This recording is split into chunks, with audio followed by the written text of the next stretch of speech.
আপনি শুনলে অবাক হবেন যে শেখ হাসিনার অ্যাসাইনমেন্ট অফিসার, ব্যক্তিগত কর্মকর্তা, ব্যক্তিগত সহকারী এবং তার কার্যালয়ের অন্তত 15 জন গাড়ি চালক কিন্তু প্লট পেয়েছেন।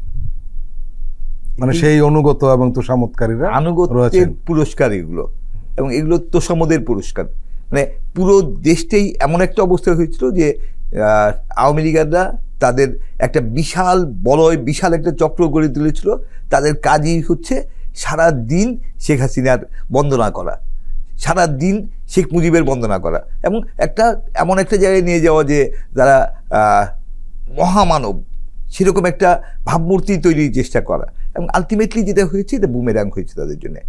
সত্যিকার অর্থে যার যেখানে যতটা অবদান তার সেটা স্বীকৃতি পাওয়া উচিত আমরা বিশ্বাস করি, কিন্তু যতটা অবদান তার চেয়ে অনেক বেশি মূল্যায়ন করতে গিয়ে এখন অবমূল্যায়ন হচ্ছে। যা আসলে কন্ট্রিবিউশন সেটাও মানুষ আসলে স্বীকার করতে যাচ্ছে না, যে ওকে হয়তো অবদান আছে, কিন্তু তার পরের ভূমিকাগুলো তো খুব খারাপ। সেই পরের ভূমিকাগুলো অনেক বেশি মুখ্য হয়ে যাচ্ছে এখন।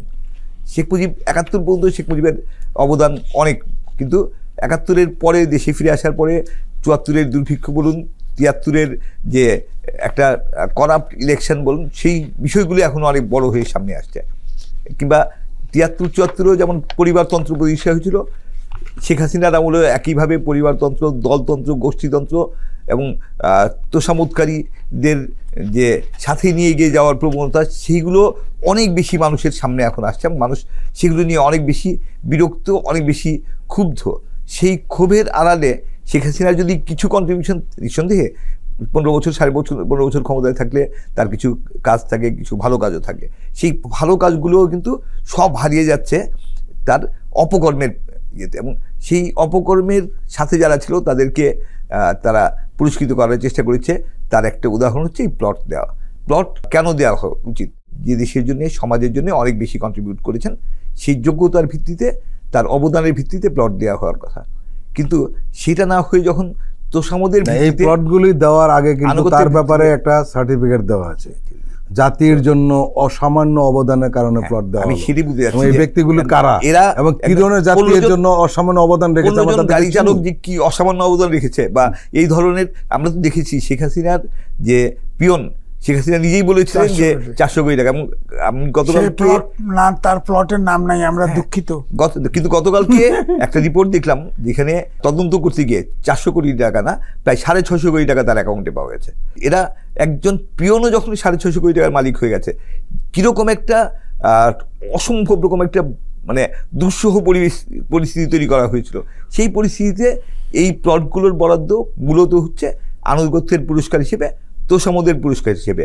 তো তোষামদ বা আনুগত্য কোনোভাবেই প্লট বরাদ্দের যোগ্যতা হতে পারে না। সো এইসব প্লট আমি বিশ্বাস করি, এবং আমি দাবি জানাচ্ছি জোরালোভাবে, এই প্লটগুলো যাচাই বাছাই করে এই বরাদ্দ গণহারে বাতিল না করে, যেগুলো যাদের ক্ষেত্রে এবং অলমোস্ট গণহারেই হবে, আসলে প্রায় সবই বোধহয় এই অযোগ্যতার ভিত্তিতে, তোষামদের ভিত্তিতে বরাদ্দ দেওয়া হয়েছে। এইসব বরাদ্দ বাতিল করে যারা আসলেই দেশের জন্যে, রাষ্ট্রের জন্যে, সমাজের জন্যে অসামান্য অবদান রেখে চলেছেন বা রেখেছেন, তাদের নামে পুনর্বরাদ্দ দেওয়ার দাবি জানাচ্ছি।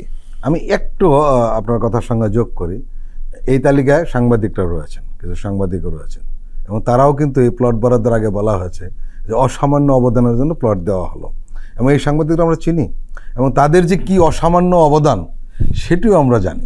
এটা নিয়ে অনেক কথা হচ্ছে যে বিভিন্ন গণমাধ্যম থেকে অনেক সাংবাদিক ছাঁটাই হচ্ছে, এরকম কথাও হচ্ছে। যেটা সবচেয়ে ভয়ের বা সবচেয়ে বাজে জিনিস যেটা হয়েছিল সেটা হচ্ছে যে অসাংবাদিককে সাংবাদিক বানানো হয়েছিল। গণহারে অসাংবাদিককে, ছাত্রলীগের কর্মী তাকে সাংবাদিক বানিয়ে দেওয়া হয়েছে, যুবলীগের কর্মী তাকে পত্রিকার সম্পাদক বানিয়ে দেওয়া হয়েছে, কিংবা আওয়ামী লীগের কর্মী কিংবা আওয়ামী লীগের কোনো নেতার ঘনিষ্ঠ কেউ, তারা একটা পত্রিকার ডিক্লারেশন নিয়ে সেই পত্রিকায় ইচ্ছে মতন তাদের লোকজনের মানে পত্রিকার সাংবাদিক হিসেবে তাদের নিয়োগপত্র দিয়ে দিয়েছে, এবং সেই নিয়োগপত্র নিয়ে তারা সচিবালয়ে ঢুকেছে, তারা সরকারি সব অফিসে ঢুকেছে, ইচ্ছে মতন চাঁদাবাজি করছে, টেন্ডারবাজি করেছে।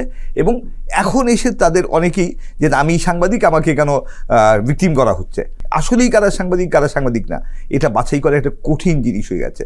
সো সেখানে এই অন্তর্বর্তী সরকার যেহেতু সব দলের, সব মতের, সব মানুষের সরকার, আমি আসলে সরকারকে অনুরোধ করব যে সাংবাদিক বলে যারা পরিচয় দিচ্ছেন তাদের কতজন আসলেই সাংবাদিক সেটা যাচাই করে দেখার জন্য।